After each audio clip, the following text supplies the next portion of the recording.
Pumasok sa loob ng pasugalan si Colonel Suarez para maglaro at nagulat naman ng mga kaibigan ni Tanggol kaya ikinubli nila ang kanilang muka para hindi sila makita. Sa loob ng opisina nila Tanggol, sinabi ni Divina na mabuti nang hindi nagkagulo sila Teng at grupo nila Tisay, kung hindi ay malalaman ni Colonel Suarez na nandun sila at siguradong malaking gulo na baka madamay pa ang iba nilang negosyo. Pinatawag ni Tanggol sila Conchita at inutusan niyang talunin nila si Colonel Suarez para mabaon nito sa utang. Pinangako naman ni Conchita na yun ang gagawin nila. Tinanong ni Madonna si Tanggol kung ano nang plano nila kay Tisay. Sinabi ni Tanggol na siya nang mag-isa ang pupunta sa bar para matuloy ang plano nila.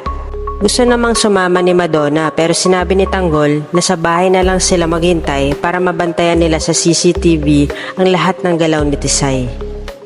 Sa mansyon ng mga Montenegro, sinabihan ni Don Julio si Olga na paupuin sa upuan niya si David. Nainis si Olga pero wala siyang nagawa.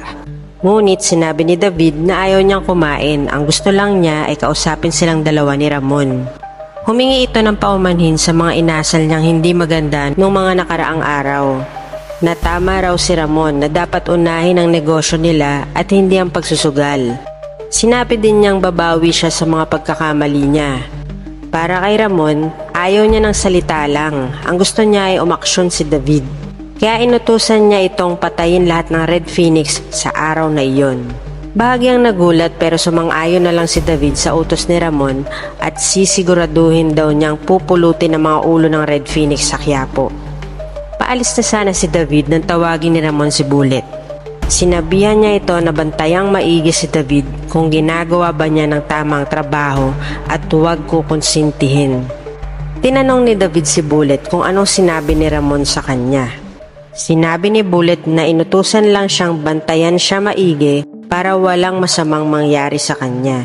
Binalaan naman ni David si Bullet na ayaw niya nang nilalaro siya.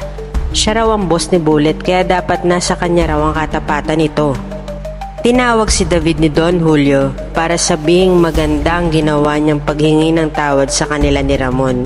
Pero may punto si Ramon na wag puro salita. Kailangan patunayan ni David na may pupuntahan ng misyon niya. Sinabi pa ni Don Julio na kapag nagawa raw ni David ng tama ang mga trabaho niya, ipapamana raw agad ni Ramon ang lahat sa kanya. Napangiti at nagpasalamat naman si David sa sinabi ni Don Julio. Pinuntahan naman ni David si Olga sa kanyang silid para humingi ng tulong tungkol sa Red Phoenix. Kailangan niya si Olga pati ang mga tauhan nito. Sinabi niyang silang dalawa din ang makikinabang pag nagawa nila ng maayos ang pinatatrabaho ni Ramon. Pumayag si Olga pero tinutukan niya ng baril si David at binigyan ng ultimatum na kapag tinutukan raw ulit siya ng baril ni David, tapos na ang usapan nila. Sumang-ayon naman si David nang nakataas ang kamay. Senyales ng pagsuko niya kay Olga. Nakarating na sila Rigor at Mando sa ospital kung nasaan si Lena. Nagkita sila ni Marites sa Troda sa ospital pero masama na ang tingin ni Rigor kay Marites. Niyaya na ni Mando si Rigor na puntahan si Lena.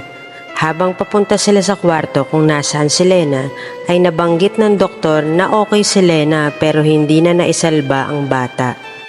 Napatigil si Rigor sa narinig at mangyak-ngyak na napatingin sa kwarto kung saan iniwan ng mga doktor at nurse si Lena, ngunit nawawala ito.